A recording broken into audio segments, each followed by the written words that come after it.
Welcome to Chapter by Chapter. My name is Brian Thomas Kropp. I will be your host today, and I believe that stories have a tremendous power for good. And so I write them, and I enjoy sharing them with you. If you are new to the show, what we do is I'm going to read you a chapter out of one of the stories that I have written. And then on the other side of that chapter, we look at some of the Easter eggs that may be in that chapter, some of the how did I write this book or why did I write this chapter or any number of things. If you like behind the scenes, how the sausage is made kind of deals, I realize that this is a kind of theme of YouTube videos that I watch of, how do you draw a picture? I guess I have not looked up the video of how do you make a sausage, but anyhow, that is what this show is kind of like, a lot of behind the scenes stuff. We have been in the middle of a crime noir detective story that I wrote called Shell Game. And where we are in the story so far, there's a detective named Evan Gold who is trying to solve two murders that happened, I think now it was yesterday night. And one of those was his partner named Gabe Silver. And then there was a stranger named Jason Charles who was also murdered. And he's trying to figure out who killed those two men because the police think it's him. He knows it isn't. And he's trying to figure out who did do it. And he's got a client who is less than helpful with information, but he thinks that she knows more than she's saying. And so he has gone back to her apartment to kind of see if she can tell him a little bit more and possibly be honest with him. Kind of on the side, and you can go back to previous episodes to catch up with this, but there's also a guy that we've recently met named Harold Huber, who is clearly up to no good, who is trying to both steal a pearl, but also hire Evan to acquire this pearl. What Harold doesn't know, and what you know, is that Evan already has the pearl, but doesn't want to let it go and give it to Harold because Harold doesn't seem like good people. So all these things are going on and more. And again, you can check out previous episodes to find out what all that is. But we will get into Chapter 17 in Shell Game right after we hear from this week's sponsors. Chapter 17. "I'm surprised to see you twice in one day," Claire Porter said as she let Evan into her apartment.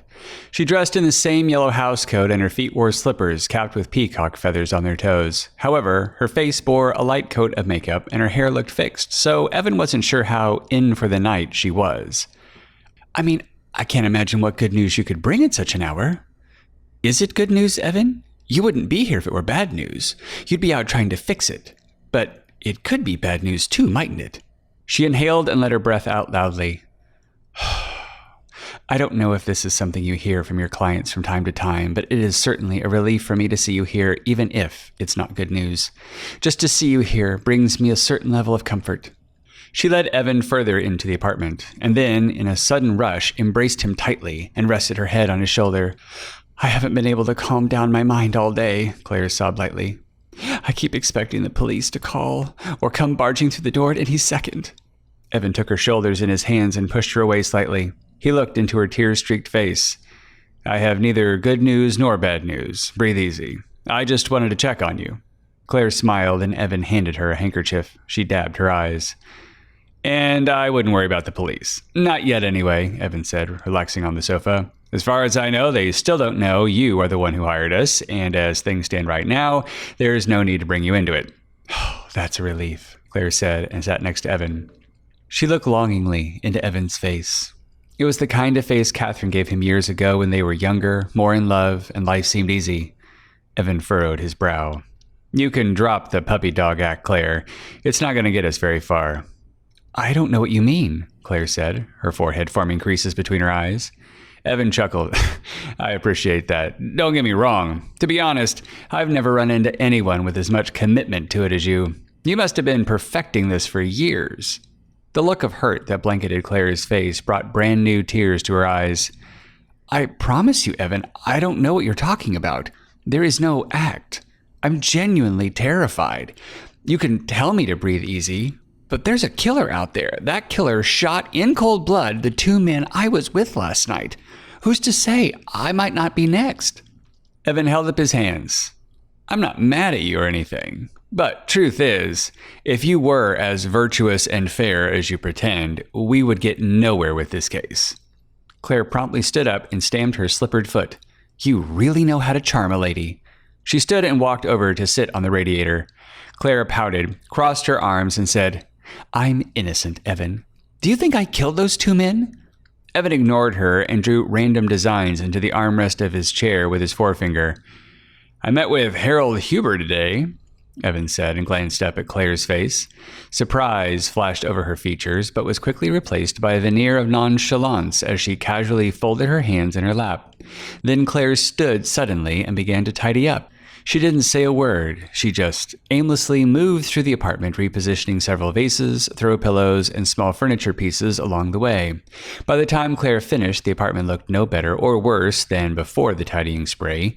All the while, the face of Claire Porter advertised that her mind was calculating the news of Harold Huber into whatever formula for survival she'd been using. Evan watched with curious amusement. Eventually, she found herself at the electric coffee pot near the kitchen door and asked, How do you know Harold Huber? Claire looked down and then to Evan. Coffee? Evan smiled like a cat and leaned back on the sofa. Nothing for me, thanks, he said. He repositioned himself in his chair and smoothed out the wrinkles in his pants legs. I don't know him. Huber, that is. Never saw him before in my life. Then he laughed to himself. Yet I've talked with him twice in the same day. Interesting little fella. Claire returned to the sofa with a delicate cup brimming with black coffee. Evan marked the complete return of her poise and demeanor as she sat, and chuckled. Seriously, he said. I've seen some characters in my day, but yours is 1 in a million. What did Mr. Huber tell you about me? Claire said after taking a sip of her coffee. Evan's face beamed from ear to ear. Not one thing, he said. Claire took another sip of her coffee, but Evan could see a new complex calculation working behind her eyes. He did offer me a business venture, Evan said. He said the payout would be 10,000 smackers. Claire hid her reaction in another sip of coffee. That's quite a sum, she said. For what? Evan frowned and waved his hand. For some pearl. Again, Claire's look of poise broke down. She set the cup of coffee down a little clumsily and stood wringing her hands. Claire remained motionless, but Evan wondered if he might have just broken her adding machine. Are you going to tidy the place again and fix another cup of coffee? Evan asked. He pointed to the half-finished cup on the table. Because you haven't finished the first one. Her eyes jumped into focus and aimed at Evan. Are you pulling my leg? She asked with a garish smile. Please don't tease me, Evan. My nerves are so fragile. You misunderstand, said Evan, leaning his forearms on his thighs. I have a personal policy not to kid. It diminishes your trust in me. Besides, I find it in bad taste to fool around when it comes to money, especially 10 G's. Claire blurted out a laugh and then covered her mouth. But you can't be so gullible, she managed. It's an obvious scam. Claire pointed her finger at Evan. You should not go into business with the likes of Harold Huber.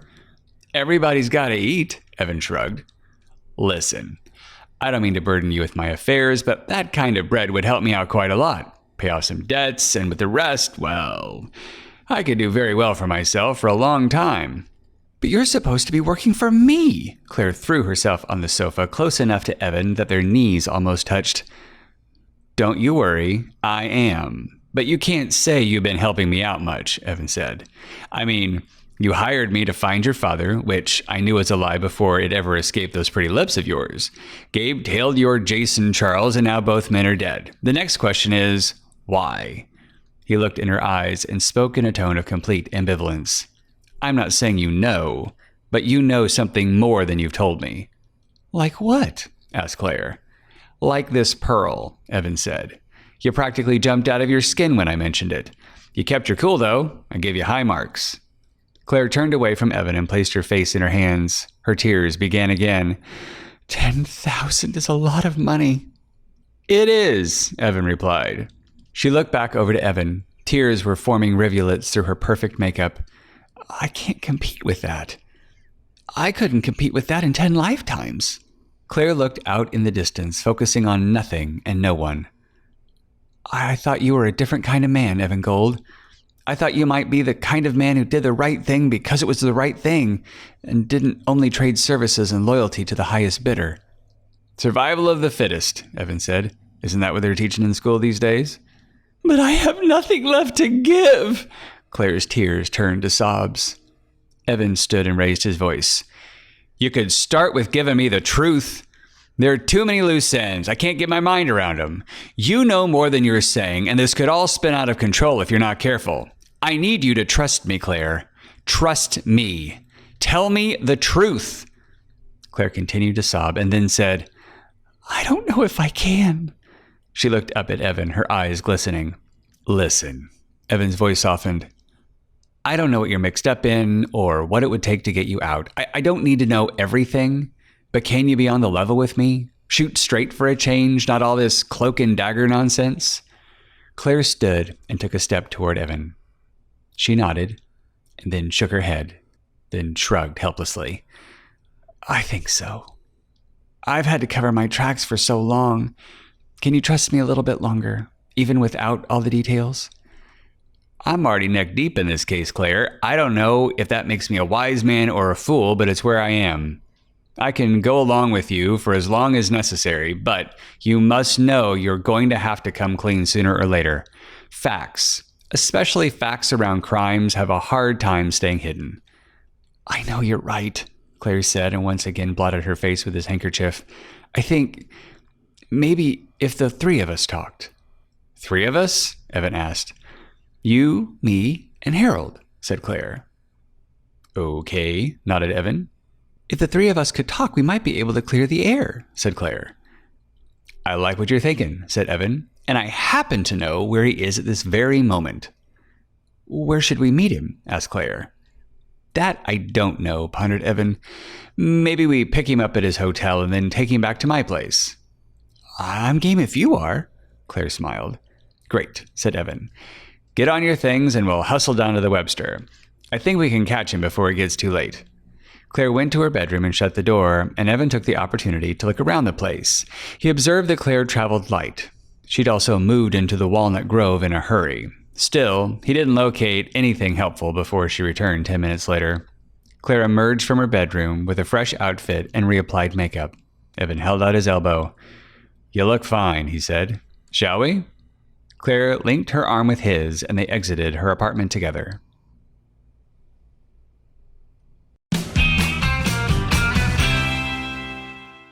So this would describe the kind of scene that, well, one, as a novelist, makes me nervous, but as a playwright would really excite me. As a playwright, I'm usually trying to get it down to 2 people in a room having a conversation, which is essentially what this particular scene is. It's just between Evan and Claire, and trying to get to just any kind of progression of knowledge of what the situation is. And in this, again, if you've been a part of the show for a while, you may have heard me go down this explanation before, but there is an aspect of writing stories that involves action that doesn't look like action, and it's called dramatic action. And dramatic action is any time you have one person who wants a thing, and you have another person who either is actively opposing them getting the thing or is at least standing in the way of them getting the thing. And that conflict drives the action of the scene, and that's what this has in spades. And where stage plays really shine is in this kind of dramatic action thing. Movies doesn't quite work as well, though you need to have character conflict in a movie.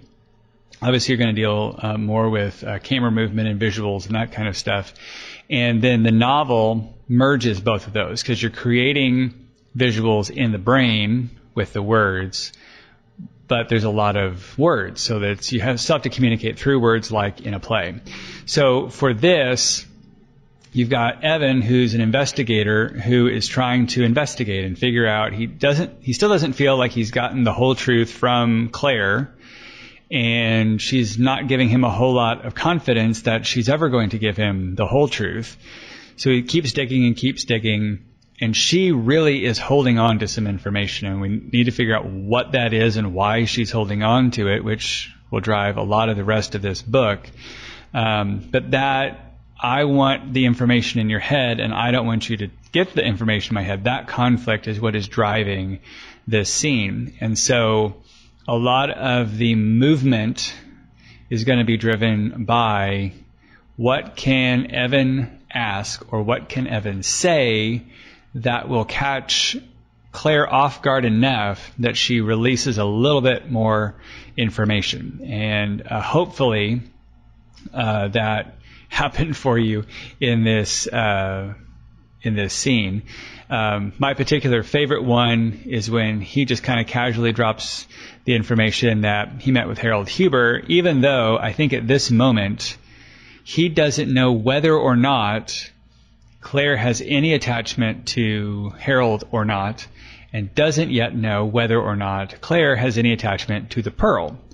So when he drops that piece of information, he's testing the water to see what reaction she gives back, and to find out that they know each other. Okay, well, this starts to tie some stuff together between the murders, between the pearl, and between the odd interaction that he had with Harold. And then, because Harold is now tied up with Claire, at least somewhat in this moment, who's this odd lady who's been following him around in the trench coat, she probably now has some kind of connection to Claire. And so things are starting to come together as Evan keeps investigating and doing his job. Now, I think I'm trying to have a sane estimate of my abilities. I think I am a better writer of drama than I am a better director of drama. And they are very different roles and skills.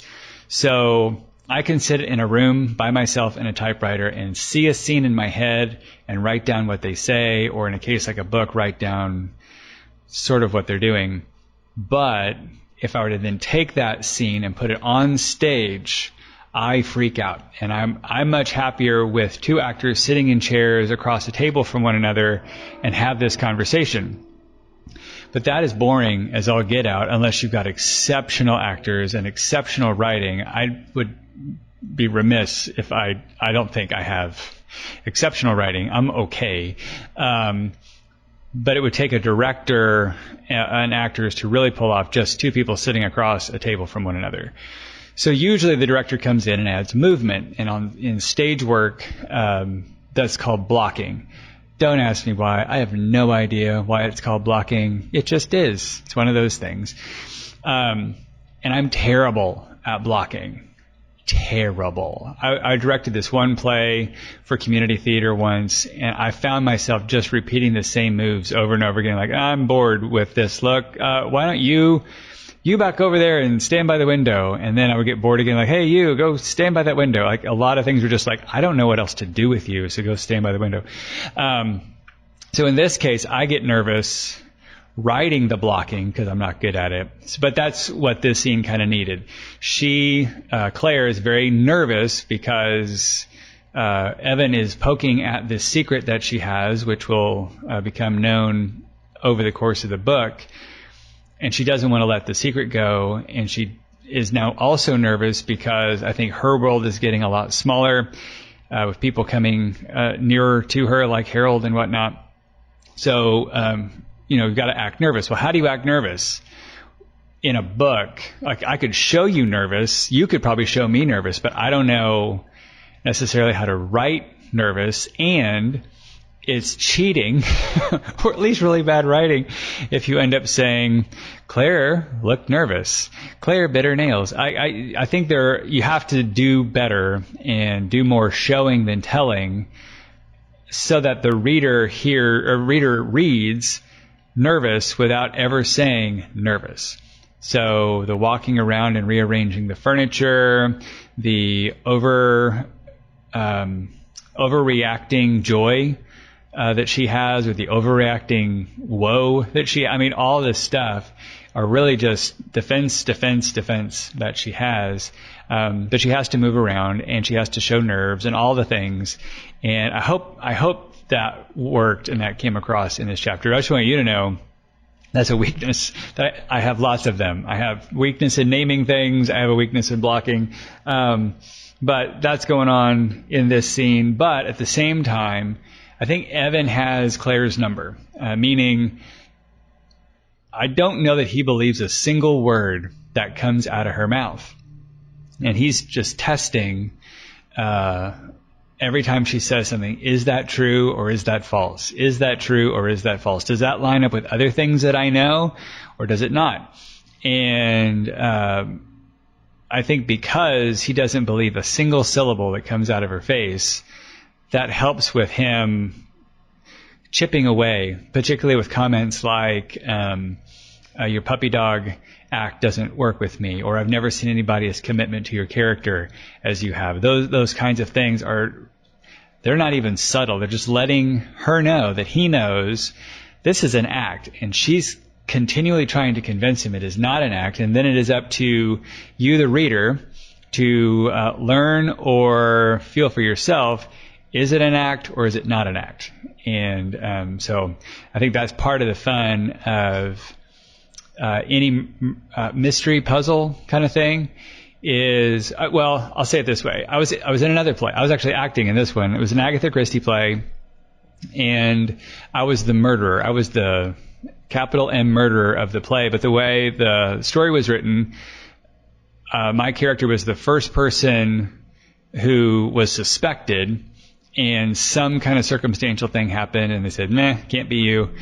So for the rest of the play, the audience is not looking at my character. But at the same time, if I start acting nervous or suspicious or shady or something, then I think all eyes come on me. So I know that I, as the actor, have to play the character as straight as normal, as if nothing weird has ever happened to this person, nothing guilt. He has no guilt, which no murderer in reality would do. They know they're guilty, and so they will act that way.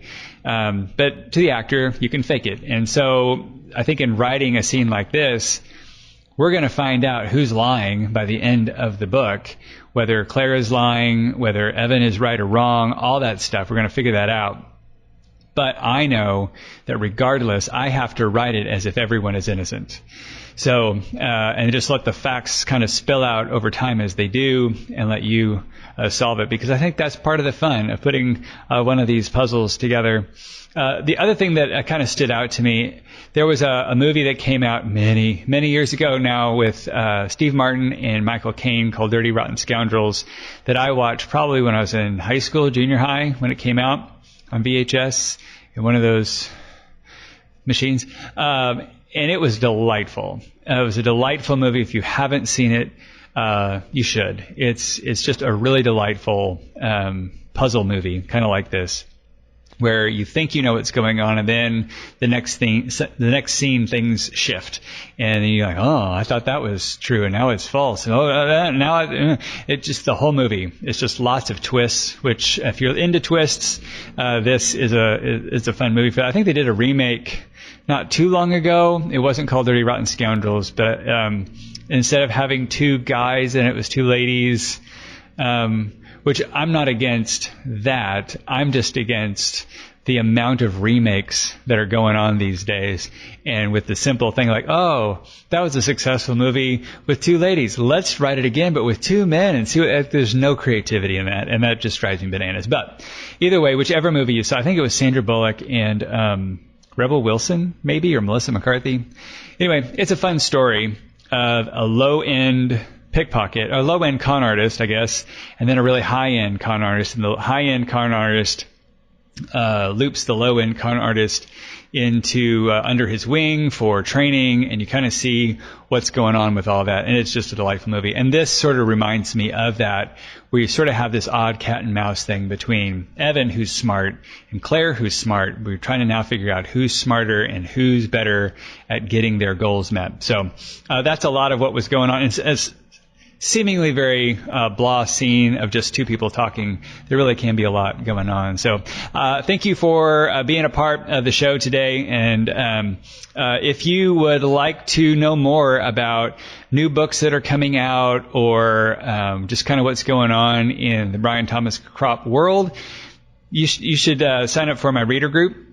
You get an email at least once a month, just kind of letting you know all that stuff. You can sign up for that for your email address. I will send you a 200-ish page PDF that has lots of the stories that you can get on this podcast, including an entire book that has not yet been on this podcast.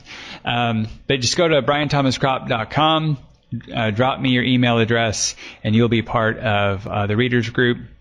And all kinds of cool stuff come along with that. Also, you can let somebody know about this show. You can leave a rating and review for this show wherever you're listening to this. And then I've been mentioning this for the past couple of shows, but if you are into doodling, I have a pseudonym. Is that how you say it? Pseudonym? Called Paul Christopher. In the last episode, I kind of explained where that name comes from. But over on Amazon, you can see the link in the show notes, that I have a doodling prompt book. It's mostly blank, just a lot of different things to suggest of what you could draw. I have found that it's a good mental relaxing exercise just to kind of doodle around. No one's going to look at it, so it can be as good or as not good as you want it to be. But it's like 500 different suggestions of things that you can doodle in this book, and you can go check that out in the show notes as well.